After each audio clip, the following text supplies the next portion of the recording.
Hello everyone. In this video we will see the indefinite integration of this particular variety.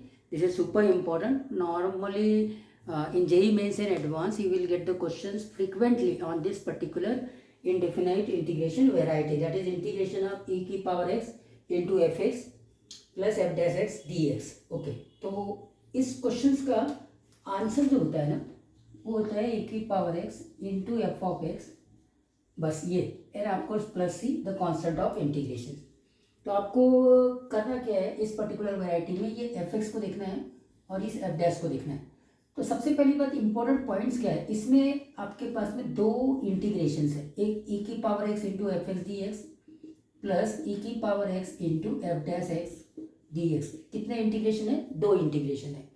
इन दो integration में क्या करेंगे आप, एक इंटीग्रेशन को एज इट इज रखेंगे, इसको एज इट इज रखो और इसको बाई पार्ट से सॉल्व करो। बाई पार्ट से सॉल्व करेंगे तो ये सेकंड फंक्शन और ये फर्स्ट फंक्शन, तो ये हो जाएगा आपका first function F x into integration of second function minus derivative of first function that is F dash x into integration of second function. Correct, ये हो गया।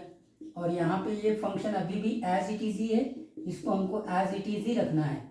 अब यहाँ पे ये आ जाएगा e की power x into f of x, फिर ये हो जाएगा माइनस एफ डैश एक्स और e की पावर एक्स का इंटीग्रेशन e की पावर एक्स ही आया और ये e की power x F dash x d x. तो अब आप देख रहे हैं कि हमने जब इसको एज इट इज रखा, इसको बाई पार्ट से सॉल्व किया, तो ये वाला इंटीग्रेशन विथ अपोजिट साइन यहाँ पे क्रिएट हो गया, ये कैंसल आउट हो गया।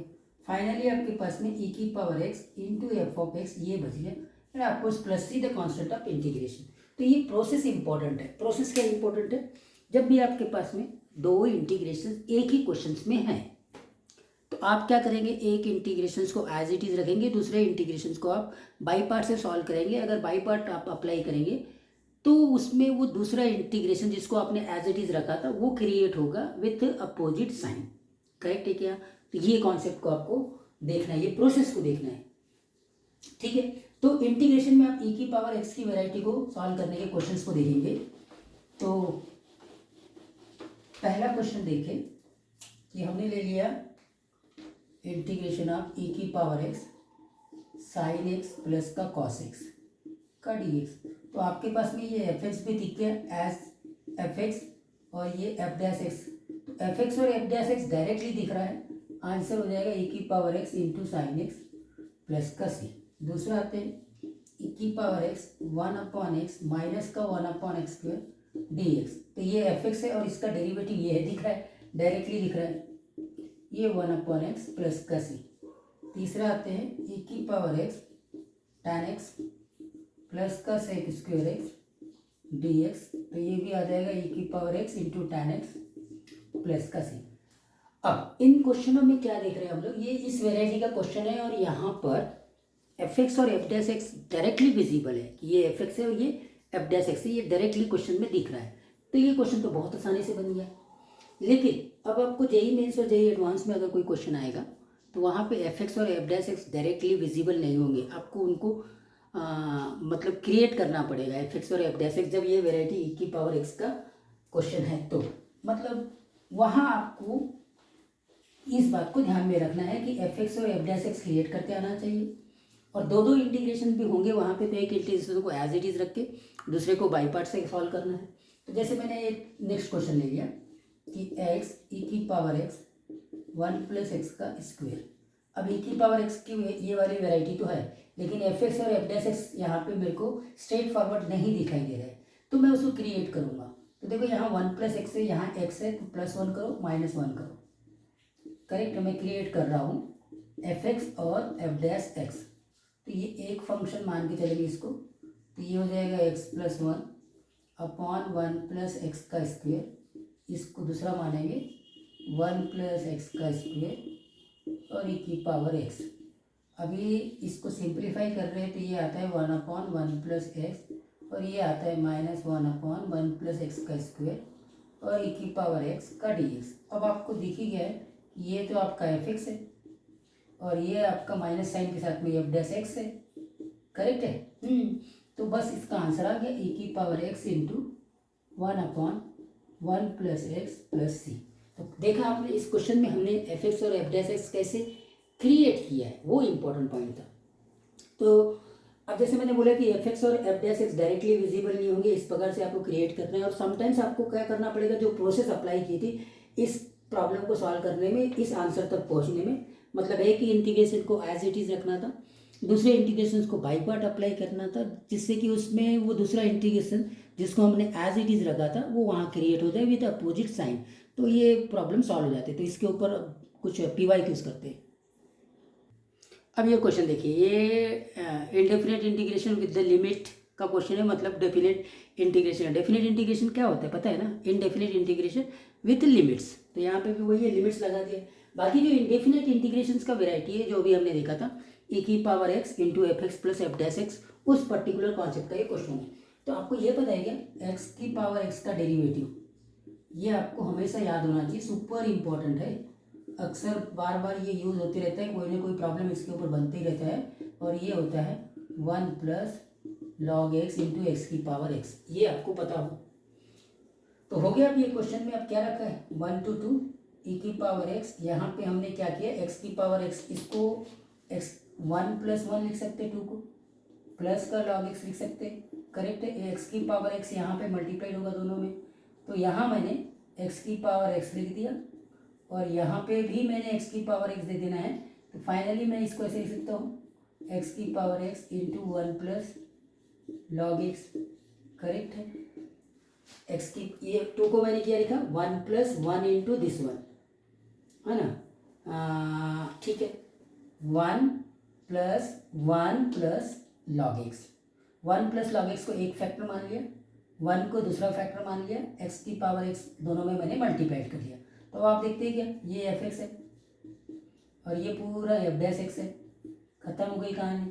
तो e की पावर x इंटू एक्स की पावर x, ये हो गया। अब आपको खाली लिमिट लगाना है, लिमिट लगाएंगे तो ये क्या हो जाएगा, e², 2 की पावर 2 मतलब 4 माइनस ये 1, ये e, बस हो गया, e बाहर निकाल लो, 4e - 1, e into 4e - 1, simple सा क्वेश्चन हो गया। तो आपको मेनली यहाँ पे डिफरेंशिएशन का नॉलेज ज़्यादा इंपॉर्टेंट है, अभी भी मैं बोल रहा हूँ, इसको आप हमेशा याद रखें, सुपर डुपर इंपॉर्टेंट कॉन्सेप्ट है। डेरिवेटिव ऑफ एक्स की पावर एक्स इज एक्स की power x into 1 plus log x. एक और देखते हैं। अब इस क्वेश्चन को देखिए, जो प्रोसेस मैंने प्रूफ करने के लिए e की power x into f x plus f dash x d x का जो इंटीग्रेशन है, उसका आंसर e की power x into f of x plus c मैंने लाया था एक प्रोसेस से, कि वहाँ पे मैंने 2 इंटीग्रेशन क्रिएट किए थे, एक को एज इट इज़ रखा था, दूसरे को मैंने बाई पार्ट से किया था। तो उस बाई पार्ट से करने में दूसरा इंटीग्रेशन वहाँ पे क्रिएट हो जाता है विद अपोजिट साइन, तो वो कैंसल आउट हो जाते हैं। तो मतलब वो प्रोसेस बहुत इंपॉर्टेंट है।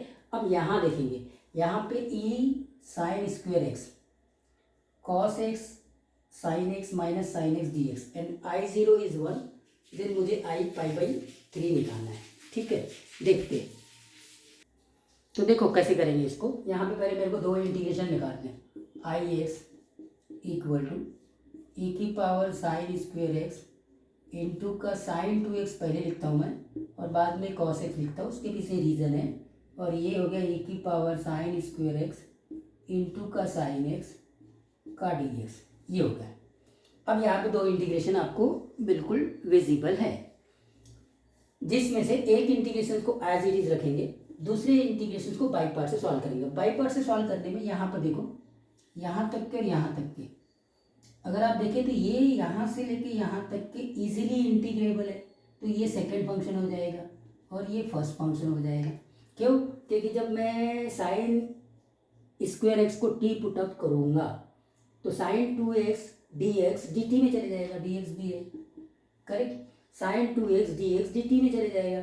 जब मैंने sin² x को t पुटअप किया, अगर मैंने sin² x को t पुटअप किया तो क्या आ जाएगा डेरिवेटिव, 2 sin x का cos x dx का dt, मतलब sin 2x dx ये dt में कन्वर्ट हो रहा है। तो इसका मतलब ये वाला इजीली इंटीग्रेबल है, हम cos x को फर्स्ट फंक्शन ले लेंगे, ठीक है यहाँ तक के।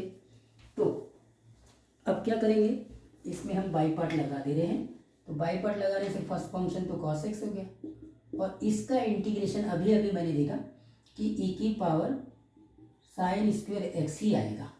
इसका इंटीग्रेशन भी हो गया ना, क्योंकि साइन स्क्वायर एक्स को टी पुट की ई की पावर टी हो जाएगा, ये डी एक्स डी टी में कन्वर्ट हो गया, तो वही आएगा ई की पावर टी, मतलब sign square x easily integrable है।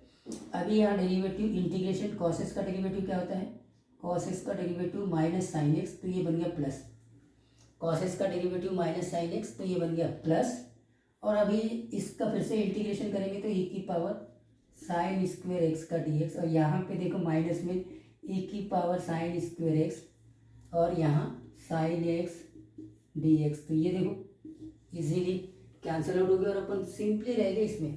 तो ये क्या है, कॉस एक्स ई की power sine square x plus का सी निकालना है, ये है आपका I x, I zero one है, one equal to zero, cos zero कितना होता है 1, ये 1 ही हो गया, प्लस सी, मतलब सी इज इक्वल टू 0 हो गया।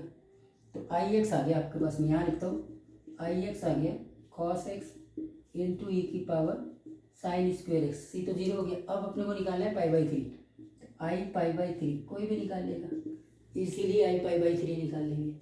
पाई बाई 3 मतलब कॉस पाई बाई 3 इंटू ई की power sine square of pi by 3, pi by 3 मतलब 60 डिग्री, रूट 3/2, 3/4, और ये कितना हो जाएगा 60 डिग्री, मतलब 1/2 ई की पावर 3/4, 1/2 ई की पावर 3/4, ये आंसर है। तो देखा आपने कि ये वेराइटी है, और इसके ऊपर एडवांस में भी ऐसे ही क्वेश्चन आते हैं जिसमें आपके 2 इंटीग्रेशन रहेंगे, एक इंटीग्रेशन को एज इट इज रखना है, दूसरे में बाई पार्ट लगाना है, बाई पार्ट लगाएंगे तो दूसरा इंटीग्रेशन अपोजिट साइड के साथ में वहाँ क्रिएट होगा, श्योर बात है, करेक्ट।